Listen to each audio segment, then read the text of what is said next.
ஒருத்தர் கேட்டாரா, எதுக்கு அந்த யானை வந்து இப்படியே காதை அடிச்சுக்கிட்டே இருக்குது? ரொம்ப பெரிய யானை தானே.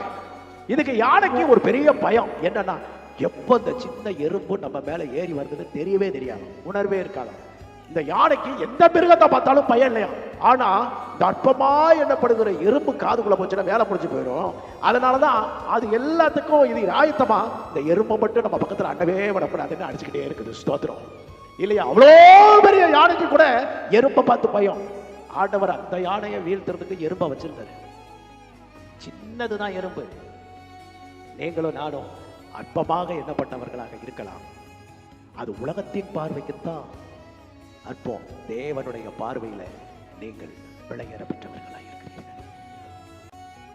உலகம் உங்களை பார்க்கிற விதமாய் பரலோகம் உங்களை பார்க்காதுங்கிறத புரிஞ்சுக்காங்க.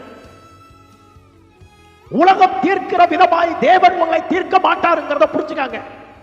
நீங்களும் நானும் தேவனுடைய பிள்ளைகள் அப்படின்னா தேவன் பார்க்கிற பார்வை வேறு, உலகம் பார்க்கிற பார்வை வேறு.